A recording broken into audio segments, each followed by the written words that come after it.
है उस खबर पर जिसने पूरी दुनिया को हिलाकर रख दिया है। इजराइल और ईरान की लड़ाई सिर्फ मिडिल ईस्ट तक सीमित नहीं है, बल्कि इस लड़ाई का असर पूरी दुनिया पर पड़ सकता है। कैसे, इसका जवाब देखिए इस रिपोर्ट में। मिडिल ईस्ट की धरती एक बार फिर जल उठी है।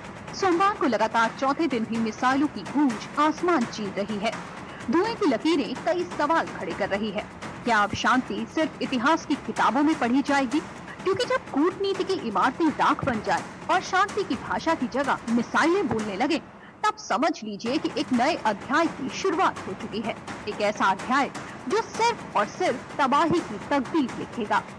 इजराइल और ईरान के बीच की ये जंग अपनी सभी सीमाएं लांघ चुकी है। दोनों देशों के बीच की ये जंग अब एक भयानक अंजाम की आहट देने लगी है कि क्या ये टकराव तीसरे विश्व युद्ध की ओर इशारा है? ईरान ने सोमवार सुबह इजराइल पर अब तक का सबसे बड़ा हमला किया। ईरानी सेना ने सेंट्रल इजराइल में कई जगहों पर बैलिस्टिक मिसाइलें दागी। इनमें 8 लोगों की मौत हो गई है, जबकि 200 से ज्यादा लोग घायल हैं। अब तक इजराइल में ईरानी हमलों में 22 लोग मारे गए हैं, जबकि करीब 600 से ज्यादा लोग घायल हैं। वहीं ईरान में इजरायली हमलों में अब तक 224 लोग मारे गए हैं, जबकि 1277 से ज्यादा लोग घायल हैं। इजराइल ने पहले ईरान के रक्षा मंत्रालय पर हमला किया और उसके बाद ईरान के विदेश मंत्रालय पर सीधा मिसाइल हमला किया है। इस हमले में 224 लोगों की मौत हो गई और दर्जनों लोग घायल हो गए। यह हमला उस समय हुआ जब मंत्रालय के भीतर उच्च स्तरीय बैठक चल रही थी। इजराइल की ओर से जारी बयान में कहा गया कि यह हमला सर्जिकल था और केवल उन व्यक्तियों को निशाना बनाया गया जो ईरान के आतंकवादी नेटवर्क को ऑपरेट करने में शामिल थे। इजराइल के इस हमले ने वैश्विक स्तर पर हलचल मचा दी है, क्योंकि किसी देश के विदेश मंत्रालय पर किया गया सीधा हमला बेहद खतरनाक संकेत देता है। We decided to act because we saw enough uranium, enriched uranium, for 9 bombs, and all they had to do was weaponize them. We stopped that by we're attacking their nuclear sites. We attacked their chief nuclear scientists working. It's like Hitler's nuclear scientists. Would you leave them? Of course not. We attacked their top command. I can inform you, Brett, that moments ago, we also got the chief intelligence officer and his deputy in Tehran, because we're now over the skies of Tehran. Our pilots, our brave pilots, are over the skies of Tehran, and we're targeting military sites, nuclear sites. That's what we're doing to take out those 2 threats. Unlike the Iranians, who your reporter said correctly, they're targeting our civilians. एक तरफ Israel ने अपनी सभी सीमाएं लांघते हुए Iran के विदेश मंत्रालय को निशाना बनाया, तो दूसरी तरफ ईरान ने भी पलटवार करते हुए अब तक का सबसे बड़ा हमला किया है, जिसमें सेंट्रल इजराइल के कई जगहों पर बैलिस्टिक मिसाइलें दागी गई हैं। ईरान इजराइल के बीच के हालात गंभीर होते जा रहे हैं। रिपोर्ट्स के अनुसार ईरान ने इजराइल के हाइफा स्थित रिफाइनरी पर बैलिस्टिक मिसाइल से हमला किया है और ये हमला इजराइल द्वारा ईरान के ऊर्जा और परमाणु ठिकानों पर किए गए हमलों के जवाब में किया गया बताया जा रहा है।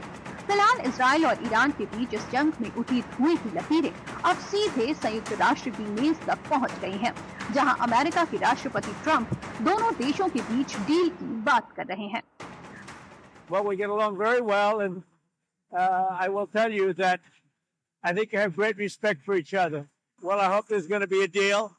I think it's time for a deal, and we'll see what happens. But sometimes they have to fight it out. But we're going to see what happens. I think there's a good chance there'll be a deal. दरअसल Iran की संसद एक bill तैयार कर रही है, जिसमें वो एनपीटी से बाहर हटने की घोषणा कर सकता है। फिलहाल ईरान एनपीटी में हस्ताक्षर करने वाले देशों में शामिल है, इसलिए ईरान की संसद का फैसला आने वाले वक्त में इजराइल और ईरान के युद्ध को और हवा दे सकता है। अब आखिर क्या है ये एनपीटी, ये जान लेते हैं। एनपीटी का मतलब non proliferation of nuclear weapons होता है, यानी एक ऐसी संधि जिसमें दस्तखत करने वाले देश परमाणु हथियारों के अप्रसार पर सहमति बनाते हैं और शांतिपूर्ण परमाणु ऊर्जा रखने और परमाणु निरस्त्रीकरण पर बल देते हैं। ईरान का इस संधि से हटने की घोषणा का सीधा मतलब है कि वो परमाणु हथियार बनाने के लिए स्वतंत्र है। इजराइल ईरान में बढ़ते संघर्ष के चलते ग्लोबल टेंशन बढ़ती जा रही है और ये भारत के लिए भी बड़ी चिंता का सबब बन सकती है। खासतौर पर कच्चे तेल के आयात के संबंध में महत्वपूर्ण चुनौतियां नजर आ रही हैं। एक ओर जहां इस टेंशन के चलते क्रूड ऑयल प्राइस में लगातार इजाफा हो रहा है, तो वहीं सप्लाई चेन बाधित होने की आशंकाएं भी बढ़ती जा रही हैं। ग्लोबल चिंता की प्रमुख वजह है होर्मुज जल डमरू मध्य। इसी तेल बार के जरिए दुनिया का लगभग 1/3 कच्चा तेल गुजरता है। खास बात यह है कि भारत भी अपने कच्चे तेल का 2/3 से अधिक आयात इसी समुद्री चेक पॉइंट के माध्यम से करता है। ऐसे में अगर होर्मुज जल डमरू मध्य को बंद किए जाने की अटकलें सही साबित होती हैं, तो बड़ा झटका साबित हो सकता है और क्रूड ऑयल की सप्लाई बाधित हो सकती है। हालांकि डिफेंस एक्सपर्ट और इकोनॉमिस्ट्स का मानना है कि ईरान के लिए होर्मुज जल डमरू मध्य को पूरी तरह से बंद करना लगभग असंभव है।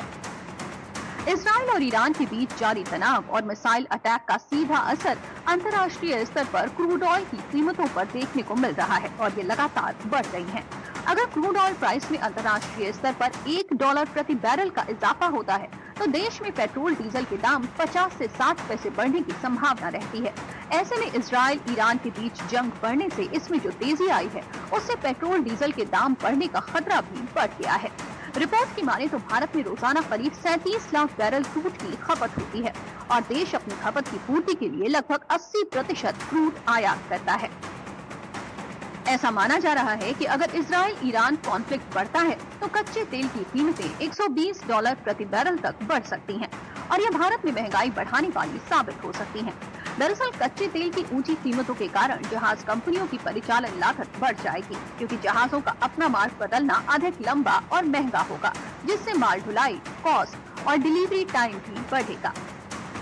ईरान और इजराइल के बीच ये संघर्ष अब एक नया चेहरा ले चुका है। विदेश मंत्रालय पर हमला करना केवल एक बिल्डिंग पर मिसाइल चलाना नहीं, ये कूटनीति, मानवता और वैश्विक स्थिरता पर सीधा हमला है। जहां एक और बड़ी शक्तियां इस तनाव को सुलझाने की कोशिश कर रही हैं, वहीं दोनों देशों की जनता युद्ध की विभीषिका के साए में जी रही है। फिलहाल अब देखना ये होगा कि क्या ये टकराव थम जाएगा या फिर ये इतिहास का नया खूनी अध्याय लिखेगा।